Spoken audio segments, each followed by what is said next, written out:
এলাকাবাসী, আসসালামু আলাইকুম ওয়া রাহমাতুল্লাহি ওয়া বারাকাতুহু। আপনারা সকলে ইতিমধ্যে অবগত হয়েছেন, জুলাই আন্দোলনের সেই ধারাবাহিকতাকে রক্ষা করার জন্য, জুলাই আন্দোলনের ঐতিহাসিক বিজয়ের ফলাফল ঘরে তোলার জন্য, জুলাই আন্দোলনের ঐতিহাসিক লক্ষ্যকে আমরা বাস্তবায়ন করার জন্য যে যুদ্ধের সামনে অবতীর্ণ হতে যাচ্ছে, সেই যুদ্ধের নাম 12 ফেব্রুয়ারি ত্রয়োদশ জাতীয় সংসদ নির্বাচন। এই জাতীয় সংসদ নির্বাচনে আমরা সকল শহীদদের রক্তের প্রতিশোধ নিতে চাই। এই জাতীয় সংসদ নির্বাচনের মধ্য দিয়ে আমাদের সকল ত্যাগ এবং প্রতীক্ষার ফলাফলকে আমরা ঘরে নিতে চাই। এই 12 ফেব্রুয়ারির নির্বাচনের মধ্য দিয়ে আমরা হাবিবার হত্যার রক্তের প্রতিশোধ নিতে চাই। সংগ্রামী উপস্থিতি, আগামী দিনে কি চ্যালেঞ্জ আমাদের সামনে আসছে আমরা এটা ইতিমধ্যে টের করতে পারছি। আগামী দিনের যে চ্যালেঞ্জ, এটাকে আমরা বিনা চ্যালেঞ্জে ছেড়ে দেব না। ভোট কেন্দ্র থেকে ফলাফল গুনে নাহিদ ভাইকে বিজয়ী করার পর্যন্ত আমরা ঘরে ফিরে যাব না ইনশাআল্লাহ। আমরা যদি রাজনৈতিক কালচারের সংস্কার চাই, আমরা যদি এলাকার মানুষের জীবন মানের উন্নয়ন চাই, আমরা যদি সংবিধান সংস্কারের মাধ্যমে আগামী দিনে নতুন রাজনৈতিক বন্দোবস্ত চাই, আপনাদেরকে মনে রাখতে হবে 11 দলীয় জোটের কোন বিকল্প।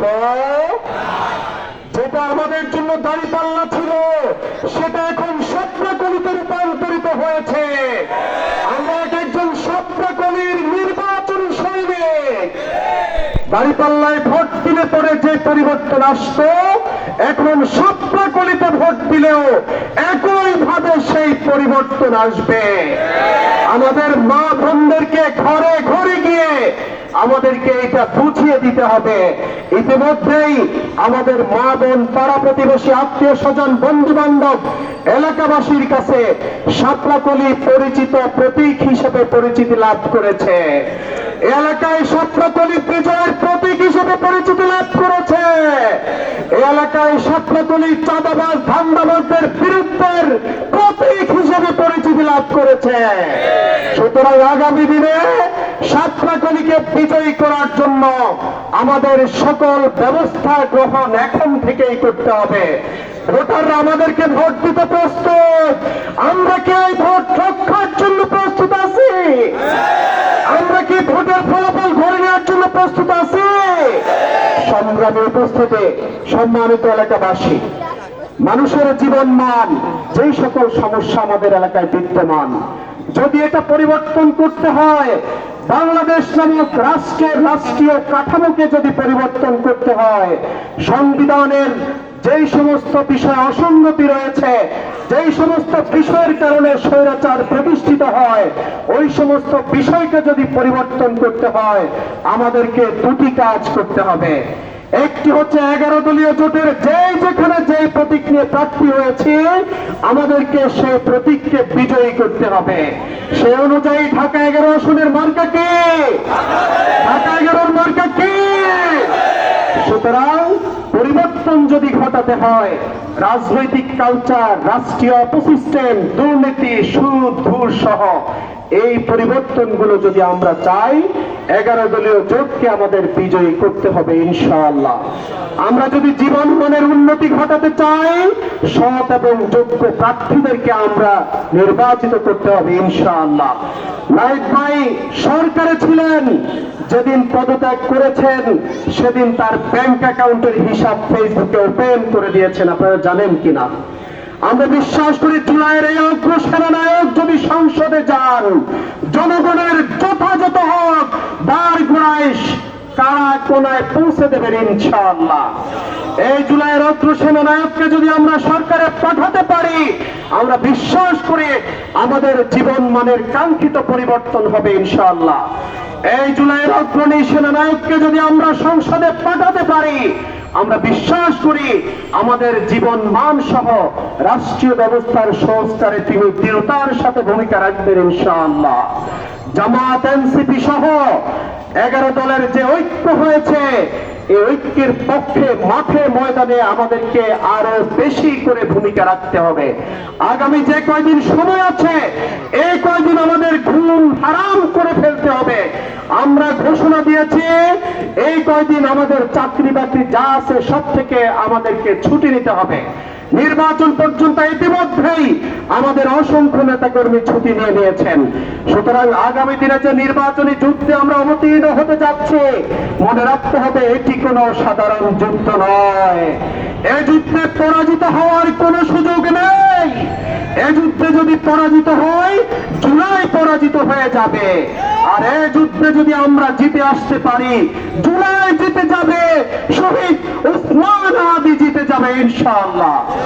আগামী দিনে ওসমান হাদি রক্তের প্রতিশোধ নেওয়ার জন্য, ওসমান হাদির আকাঙ্ক্ষাকে রাষ্ট্রীয়ভাবে প্রতিষ্ঠিত করার জন্য, শহীদের জুলাইয়ের শহীদদের আকাঙ্ক্ষাকে লালন করে যারা ওই সমস্ত ভালো মানুষদের ইচ্ছা এবং আকাঙ্ক্ষাকে পূরণ করার জন্য, আমাদের মা বোনদের ইজ্জত আবরুকে রক্ষা করার জন্য, মা বোনদের ইজ্জত আবরুকে হেফাজত করার জন্য, মা বোনদের যথাযথ সম্মান মর্যাদা নিশ্চিত করার জন্য কোন জোট কি আছে? সেই জোট কোন জোট? 11 আসনের কোন মার্কা কি আছে? জুলাইয়ের কোন মার্কা কি আছে? মা বোনদের ইজ্জত রক্ষার কোন মার্কা কি আছে? সেই কোন মার্কা? আরো জোরে, আরো জোরে, অলি গলি, রামপুরাতে, বট্টতে, মসজিদ মসজিদ, আরো জোরে, নারায়ে তাকবীর, ইনকিলাব ইনকিলাব, গুলামি নয় আজাদি, আজাদি আজাদি, আপোষ না সংগ্রাম। সংগ্রামে উপস্থিতি আমরা আজকের এই প্রোগ্রামের পর্যায়ে বক্তব্য দেওয়ার জন্য অনুরোধ করছি যিনি জুলাই আন্দোলনে আমাদের নেতা হিসেবে ভূমিকা রেখেছিলেন, যার সম্মুখভাগ নেতৃত্বে এদেশের হাজার হাজার জনতা রাজপথে নেমে জীবন দিয়ে ফ্যাসিবাদ বাংলাদেশকে মুক্ত করেছিল, সেই জুলাই আন্দোলনের অগ্রণী সেনানায়ক আজকের উঠান বৈঠকের সংগ্রামে প্রধান অতিথি জাতীয় নাগরিক পার্টির সংগ্রামী আহ্বায়ক ঢাকা 11 সংসদীয় আসনের সাতলাকলি প্রতীকের পদপ্রার্থী আজকের প্রোগ্রামের সংগ্রামী প্রধান অতিথি জননেতা জনাব নাহিদ ইসলাম বক্তব্য রাখছেন। জননেতা জনাব নাহিদ ইসলাম।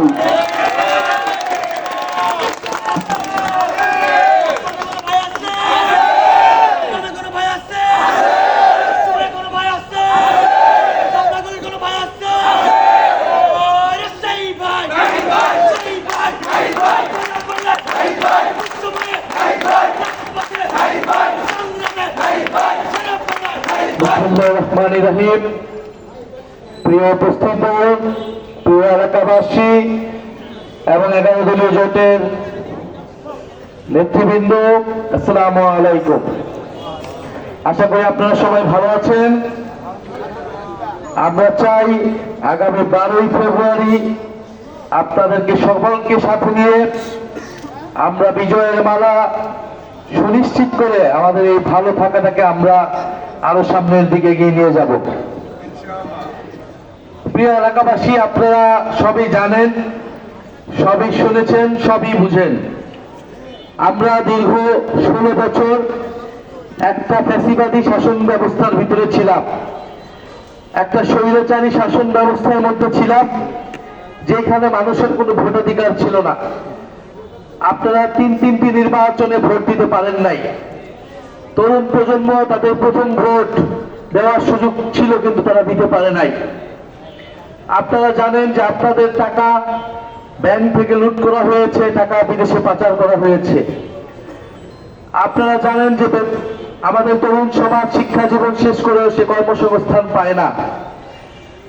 আপনারা একটা হাসপাতালে গেলে, সরকারি হাসপাতালে একটা বেডের জন্য আপনাদেরকে এর দ্বারে ঘুরতে হয়, ঘুষ দিতে হয়। একটা হুইল চেয়ার নিতে হলেও আপনাদেরকে ঘুষ দিতে হয়। এই দেশে একটা তৃতীয় গ্রেডের চতুর্থ গ্রেডের চাকরি পেতে হলেও আপনাকে আপনার আত্মীয় স্বজন রাজনৈতিক দলে সরকারি দলে থাকা লাগে, না হলে আপনি সেই চাকরি পাবেন না, আপনি ভাইবা পর্যন্ত যাইতে পারবেন না। ফলে এই দেশের শিক্ষা, স্বাস্থ্য, কর্মসংস্থান সবকিছুতে গত 16 বছর ধরে এই একটা পরিস্থিতি আমাদের দেশে তৈরি হয়েছে। এর সাথে যোগ হয়েছে রাজনৈতিক দমন পীড়ন। আপনি কথা বলতে পারেন নাই, আমরা কথা বলতে পারি নাই, কথা বললেই আপনাকে গুম করে নেওয়া হয়েছে, আয়না ঘরে রেখে দেওয়া হয়েছে। আমরা যখন একটা ন্যায্য দাবিতে যে সরকারি চাকরিতে কোটা সংস্কার করতে হবে, আমরা একটা মেধাভিত্তিক সমাজ চাই, যে মেধার ভিত্তিতে মানুষ চাকরি পাবে। কেন সরকারি চাকরিতে 50%, 56% কোটা থাকবে? আমরা সেই একটা ন্যায্য দাবিতে আন্দোলন করার পরে সময় আপনারা দেখেছেন যে ফ্যাসিস্ট আমলের পুলিশ বাহিনী, তাদের সন্ত্রাসী বাহিনী আমাদের উপরে দমন পীড়ন, নির্যাতন শুরু করেছে। এরপরে যখন সারা বাংলার ছাত্র সমাজ, অভিভাবক, শিক্ষকরা, শ্রমিকগণ সবাই রাজপথে নেমে এসেছেন আপনারা, এবং আমরা ঐক্যবদ্ধভাবে আমাদের হাজারো ভাইদের, বোনদের জীবনদানের মধ্য দিয়ে আমরা ফ্যাসিস্টকে বিতাড়িত করেছিলাম। প্রিয় বন্ধুগণ, প্রিয় এলাকাবাসী, আমরা ফ্যাসিস্টকে বিতাড়িত করেছিলাম কোন লক্ষ্যে? আমরা ফ্যাসিস্টকে বিতাড়িত করেছিলাম একটা নতুন বাংলাদেশের স্বপ্ন নিয়ে। আমাদের হাজারো ভাইয়েরা জীবন দিয়েছিল। আমরা যখন সেই পরিবারগুলোর সামনে যাই, সেই শহীদ পরিবারের সামনে গিয়ে দাঁড়াই, সে আহত যোদ্ধার সামনে গিয়ে দাঁড়াই, আমরা ঠিকমতো জবাব দিতে পারি না যে আমরা কোন দেশ তৈরি করলাম। কারণ 5ই আগস্টের পরে দেশে যা কিছু হয়েছে, এই দেশটা আসলে আমরা চাই নাই। আমরা তো ভাবি নাই এই দেশে নতুন করে আবার চাঁদাবাজি শুরু হবে। আমরা তো ভাবি নাই এই দেশে আবার নতুন করে জমি দখল, সন্ত্রাস শুরু হবে। আমরা তো এমন দেশের জন্য লড়াই করি নাই যে এই দেশে পাথর মেরে ব্যবসায়ীকে হত্যা করা হবে। আমরা তো এই দেশের জন্য আমাদের ভাইরা জীবন লড়ে নাই যে যেই দেশে আমাদেরকে আবারও দুর্নীতি দিয়ে প্রশ্রয় দিতে হবে, আবারও ঘুষ দিয়ে আমাদেরকে চাকরি প্রদান করতে হবে, আবারও পরীক্ষায় প্রশ্নপত্র ফাঁস হবে। আমরা তো একটা নতুন বাংলাদেশের স্বপ্ন নিয়েই লড়াই করেছি, এখনো লড়াই করছি যে এই বাংলাদেশে আমরা চাঁদাবাজ, দুর্নীতি, সন্ত্রাস সবকিছুকে নির্মূল করে, বৈষম্যকে নির্মূল করে আমরা আপনাদের অধিকারকে প্রতিষ্ঠা করতে পারবো ইনশাআল্লাহ।